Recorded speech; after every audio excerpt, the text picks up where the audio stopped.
puisqu'il faut absolument qu'on parle également de ce titre de chez Doki Doki, Appare Ranman. Ah oui, merde, c'est moi déjà. Ouais.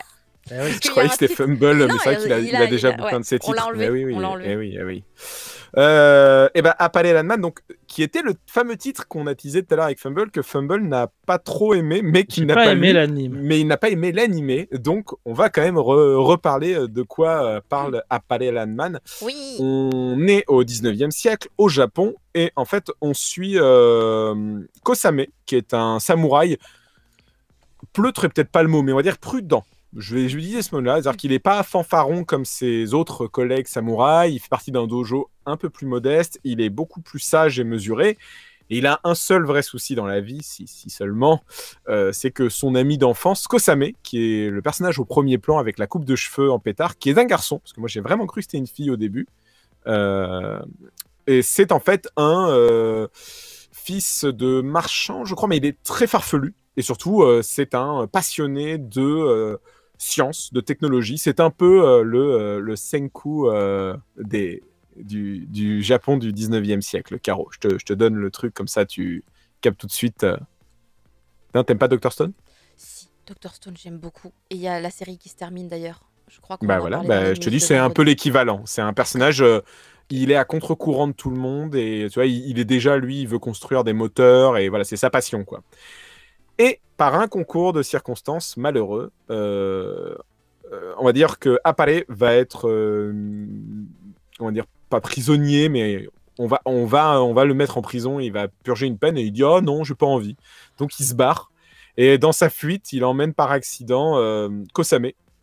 Ils se retrouvent tous les deux sur un bateau à moteur qui navigue, et par un autre concours de circonstances, je vais pas tout raconter, on va aller très vite, mais ils se retrouvent aux États-Unis. Ah alors, Kosame est dépité. Appare, lui, est trop heureux parce que les États-Unis, c'est le pays des nouvelles technologies, c'est le pays des bagnoles. Vraiment, tu vois, on est au moment où il y a les premières voitures et ça, et lui, il est trop heureux. Et Kosame veut rentrer chez lui, donc il vit de petits boulots. Appare, lui, est trop content et il s'amuse avec les machines. Et il se pourrait bien qu'une occasion pour les deux de réaliser leurs rêves arrive, c'est-à-dire qu'une grande course automobile se prépare avec à la clé pas mal d'argent et la renommée et la gloire. Donc Kosame se dit « Ah, avec ça, on pourra rentrer au Japon !» Et Appare se dit « Avec ça, je vais pouvoir créer la voiture la plus puissante jamais faite !» Et donc, c'est le début de l'aventure de nos deux héros pour construire une super voiture en mode fou du volant et participer à la Steel Ball Run de ce manga. Parce que clairement, c'est un équivalent de la Steel Ball Run. Bah, c'est exactement ça, hein, c'est le même, il truc. fallait poser une ref. Très bien. Non, mais surtout, je te jure que c'est la même chose. C'est-à-dire que c'est que des bagnoles, mais c'est vraiment de l'est en ouest complet. Ils doivent traverser tous les États-Unis en ligne, comme dans Steel Ball Run un peu. Donc voilà, et donc on va rencontrer plein de personnages en couleur, adversaires, alliés, ainsi que nos deux personnages principaux qui vont vite être rejoints par un troisième protagoniste qui est un jeune indien en quête de vengeance. Moi, j'ai bien aimé. Alors, je n'ai pas vu l'animé, à la différence de Fumble, mais j'étais plutôt hypé au vu des images, de l'animation, du pitch et du générique que je trouvais très rythmé. Donc, quand j'ai su qu'il allait avoir le manga, je dis pourquoi pas attendre le manga. J'étais un peu sceptique parce que moi je suis pas très fan des adaptations d'animé en manga. Souvent ça fait un peu produit dérivé, pas toujours foufou. Et là il se trouve que personne qui a été choisie pour dessiner, c'est Han Dong-sik, qui est juste un incroyable auteur, qui est l'auteur. Ouais, c'est l'auteur de la meuf là qui craque sur les mecs et qui fuit dans un western. Exactement. Est-ce que tu as le titre? Oui. Tu as le titre? Ren. C'est terrible, pourquoi je l'ai pas? Renta. Putain, mais c'est quoi? Renta. Mais non, c'est pas Renta. Renta. Mais non, c'est pas ça. Non, pas du tout, mais je voulais voir si t'avais pensé ça. Non, c'est pas ça. Non, parce que c'est pas ça. C'est Renjo Desperado. Merci, il y avait merci, c'est Renjo Desperado. Voilà. Quand t'as dit Renta, j'étais là, non. L'univers lui colle bien en plus. Voilà, donc c'est alors, je me rappelle jamais si c'est un homme ou une femme. Il me semble que c'est un homme. Je crois que c'est un homme. Il me semble que c'est un homme, mais peut-être en bref. Là, je ne sais pas du tout. En tout cas, auteur de Renjo Desperado et de Skywars chez Castorman. un autre titre où, bon, pas steampunk, mais avec beaucoup de machinerie. Donc, clairement, c'était un choix logique et malin d'avoir choisi Han Dong-sik pour ce manga. Et c'est pour moi la plus grosse réussite du titre. C'est que si vous n'avez pas vu l'animé comme moi, mais ce manga fait pas produit dérivé, je trouve. En lisant le tome 1, j'ai quand même vraiment lu un manga avec la mise en scène d'Han Dong-sik qui est toujours aussi rythmée. Un ami à moi de mangakas qui avait vu l'animé m'a dit que c'était une copie carbone, mais en mode c'était pas négatif pour lui, dans le sens il avait beaucoup aimé l'animé lui, et il disait j'étais très content du coup de voir le manga. Et moi je trouve que je reconnais des trucs de la patte de Han Dong-sik en fait, justement, que j'aime bien dans ses autres histoires.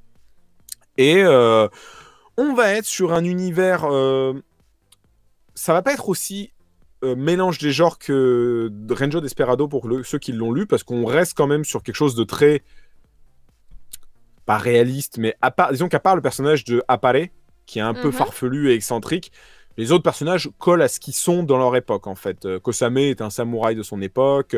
J'ai oublié le nom du petit indien qui les accompagne. Bah, c'est un indien vraiment de je ne sais plus quelle tribu.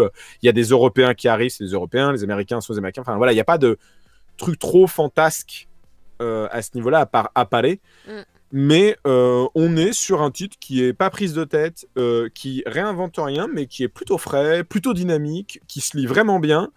Qui va adapter les 12 épisodes en 3 volumes, ce qui me semble être un nombre de volumes correct, je pense. Peut-être qu'il va y avoir quelques rushs à un moment, mais après, peut-être que le 3e volume sera plus gros, je ne sais pas. C'est comme les Fous du Volant. Effectivement, il y a un peu d'idées Fous du Volant dans le truc. Et là, je vais laisser la parole à Fumble, parce qu'il fait aïe. Donc, qu'est-ce que toi, tu n'as pas aimé sans spoiler, qu'est-ce que tu n'as pas aimé voilà. Ah, d'accord. Que ce soit pas beaucoup plus les Fous du Volant, t'en as un petit peu au début de la course et juste à la fin de la course, et tout le reste c'est une autre histoire qui était...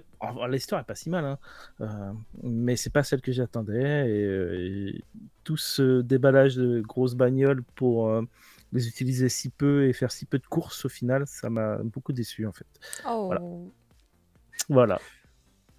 Oui, je vois Ranman 1,5, effectivement, on y pense tous, mais non. C'est pas ça. Non. Mais effectivement, l'histoire, même l'anime était super bien produit, là, le dessin a l'air génial. Ah bah là, le dessin, les pages qui sont là, c'est juste... Ne vous attendez pas au Fou du Volant, quoi. Ouais, non, puis même, c'est 3 tomes, quoi. Enfin, vous n'attendez pas non plus à un truc ultra renversant, mais c'est toujours plaisant de voir un manga de Han Dong-sik, et... avec les planches, là, ça défonce tout, quoi, visuellement. Donc, là, je vois que oui, c'est terrible. Donc, c'est vraiment un très bon choix d'auteur qui a été fait là pour l'adaptation. Et encore une fois, moi, je reconnais sa patte et je prends un vrai plaisir à lire un manga d'Han Dong-sik, alors que ce n'est pas le créateur de Appare Ranman, puisque c'est donc un animé à la base. Et donc, c'est donc que pour moi, le pari est réussi. Donc, je le recommande très chaudement. Voilà. Merci beaucoup Thunder. Je précise d'ailleurs que le tome 2 sortira le 4 mai pour les gens qui sont intéressés. J'ai un chat qui me détruit la cuisse droite. Je ne vais pas pouvoir mettre de short cet été puisque je vais être blessée littéralement de la cuisse droite. Du coup, on va pouvoir passer à la suite.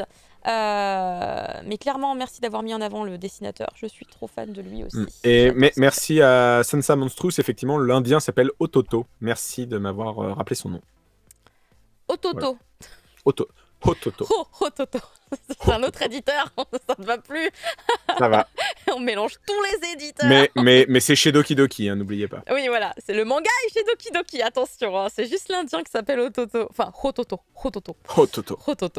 On va passer à la suite avec du coup un titre. Et tu vas bientôt t'occuper du tome 3. Ah, San-san. Attends, je sais plus. Traduction, lettrage ou graphisme, je sais plus. San-san, oui. Mais du coup, c'est toi, oui. Et que fais-tu, San-san? C'est cool. Le lettrage. Ah, c'est cool. Et ben voilà, bravo. Ça fait trop plaisir. Merci d'être avec nous. Et Philippe Grom qui mélange tout. Exactement. Tous les éditeurs pour créer une nouvelle maison d'édition hybride. Et ben, grand plaisir, voilà. Très très grand plaisir pour ce très bon titre recommandé du coup par Thunder. Moi, je vais vous parler cette fois-ci de Soulmate, qui est sorti mi-février, je crois. Quelque chose comme ça.